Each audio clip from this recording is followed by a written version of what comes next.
So you know why I love Rich Lowry? Most of our guests, if they're not calling in on time, then the producer, whether it's Alec or Rodabelli, we have to call them. But Lowry is listening. And how do I know that? First of all, he always talks about the show when he's on. But secondly, as soon as we come back from break, I see Rich Lowry's number on the phone. So he's clearly listening. So right off the bat, Rich, that makes you an outstanding guest. It's the biggest event of my week, Sid. So of course I'm listening. Oh, thank you. Thank you, Rich. Thank you, buddy. Well, it's been quite a week. It really has. And we'll get to all the big stories. I just had Greg Jarrett on for the better part of 15 minutes. I think he's terrific. So are you. The immunity decision from the Supreme Court yesterday. Rich Lowry, your thoughts? I'm not sure the majority was right. I might go more with the concurrence, which is a technical issue where Amy Coney Barrett's like, no, it's not really immunity. It's just like that Congress really can't make laws, criminal laws that interfere with the president's powers. But no doubt it's a big victory for Trump. Jack Smith is very, very, very likely not getting the January 6th case off. So this will mean that, the only one is the Bragg one, and, they're using it. Obviously, if they're going to use it more now, they're more desperate. And I would think the sentencing will be more severe from Merchan because it's sort of the last gasp of. I've been saying that too. But every legal person I bring on from Jared. Just a couple of days ago, I forget what attorney it was now. It was Judge Napolitano, and they said, well, it can't.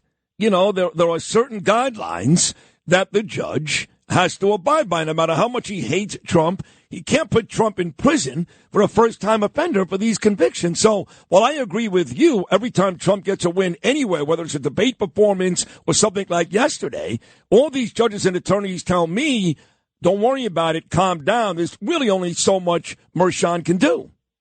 Well, I think actually jailing him would be very, very hard. And my understanding is, like all your legal guests, that it would mean going against all these guidelines. So I don't think he's actually going to be in jail, but I think he'll be sentenced to jail or confinement. He'll go the maximum to extent he plausibly can. Right.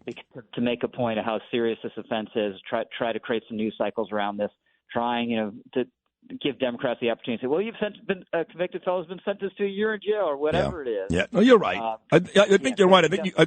I think you said it correctly. He'll do whatever he can without getting crazy and losing all credibility. He'll do the best he can to make it painful for Trump. So talking about pain, coming up at 2:30 this afternoon, the White House, Rich Lowry, the editor of the National Review, the White House is going to hold their first press briefing since that debate last Thursday. Now, the consensus is Karine Jean-Pierre will make excuses.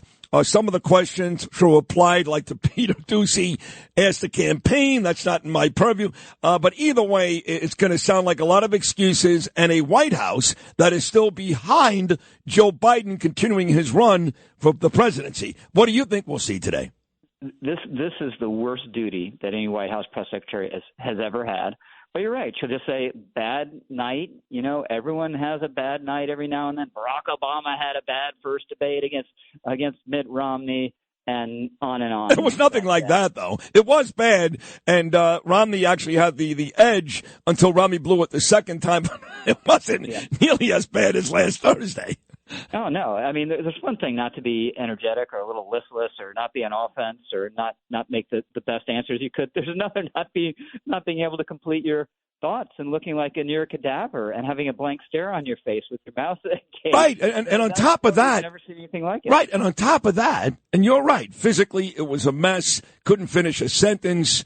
But on top of that, the Democrats keep talking about, well, Trump lied. If you go back and watch that debate again, not even close.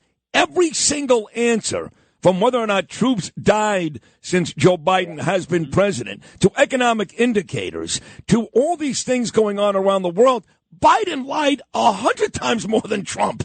Yeah, I mean, just the service members alone, that's a hideous thing. And I think, I'm not even sure that's a lie. I don't think he knows anymore, which is how bad it is. So, I mean, what's happened, Sid, the last 4 days, every journalistic supporter of Joe Biden, pretty much, with a few exceptions, has said exactly the same things we've been saying about him for like 2 years, right?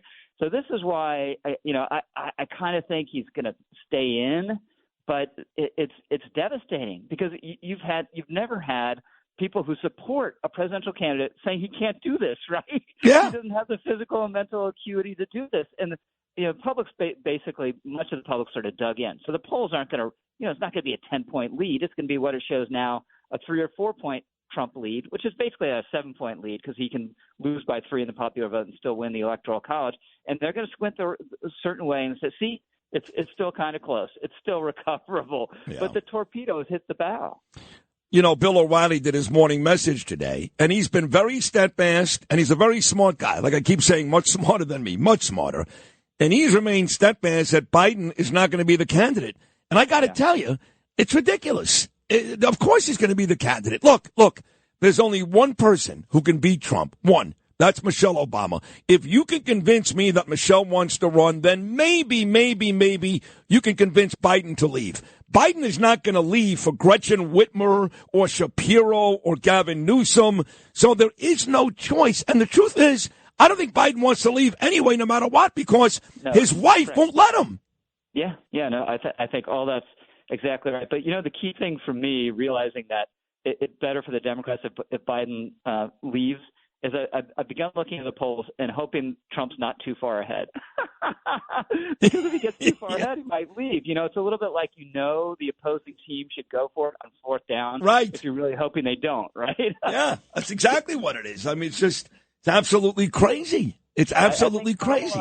Kamala should he should step aside, even if it's Kamala, because at least she's 59 years old and she's not in market decline. I think she's probably not a better candidate against Trump. She'd be a terrible president, but she's not going to die in office, and he's going to be incapacitated or die if he makes it there to a second term, and that's much more unlikely than it was a week ago. Well, if he wins, she's going to be president anyway. He's not going to live till 86. And the truth is, she's a moron. I'm sorry.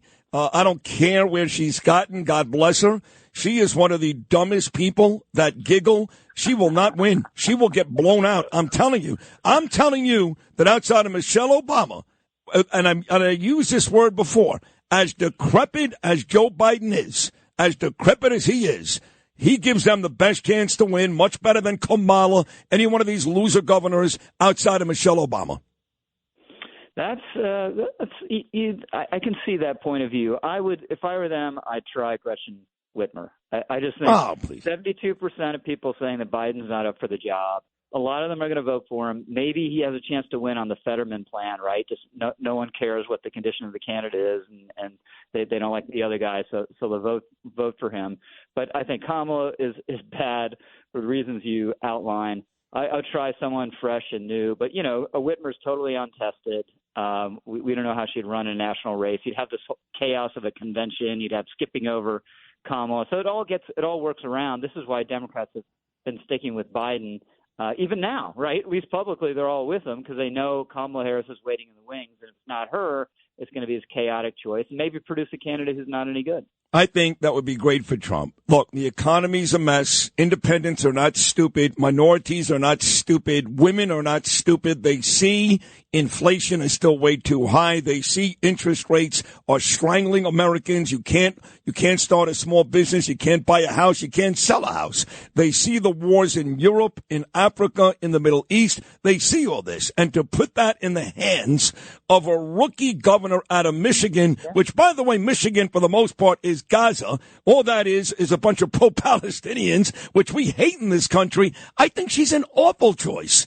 Yeah, well, you outline good downsides. It's just they're running the guy who's responsible for everything directly responsible. Hasn't supported it on TV shows the way some other Democrat has, but's done it, right?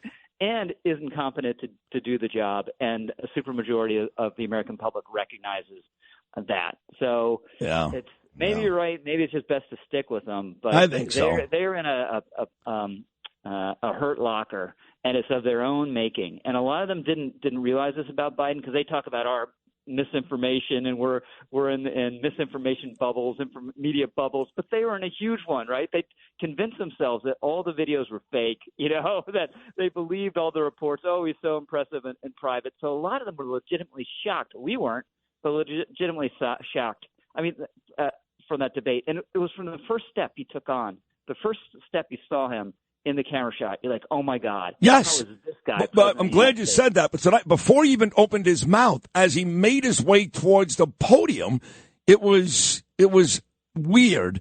And then once he spoke, Trump won before Donald even opened his mouth. So on the way out here, Rich, here the Democrats were celebrating after Trump was guilty because now we can call him a convicted felon, which, of course, they did. Biden spent $50 million in ads to call Donald Trump a convicted felon. They were feeling pretty good about themselves. Is it fair to say the debate last Thursday just shot convicted felon right out of the water? Yeah, I think it helped Biden marginally, and I underline marginally. This helps Trump. It helped Biden by a point, let's say. This has helped Trump by like 3 points. So this is a much bigger event, there's no doubt. My man, what are you doing for July the 4th? Going down to Washington, D.C., museums, monuments. Oh, wow. That kind of thing. How about you? You're like a real American. I'm going to Monticello to sit with I'm going to go to Monticello to sit with my Yenta family and Yenta friends by the pool and talk bad about everybody else inside the community. There you go. Well, that's what Jews do. Yeah, that's what Jews do. Rich, I love you. Great job, buddy. All right, we'll talk next week. All right, there he is, the editor of the National Review, Politico, NBC, does it all, and one of the world's biggest Yankee fans. Janine Pirro here for Colonial Metals Group. Colonial Metals Group helps Americans protect their future with the most trusted store of wealth in human history, physical gold and silver. If you're retiring or retired, go to colonialmetalsgroup.com/Pirro for your free Janine Pirro Colonial Metals Group Retirement Protection Kit, or call 800-965-8004. 800-965-8004 now to receive a free home safe and up to $7,500 in free silver.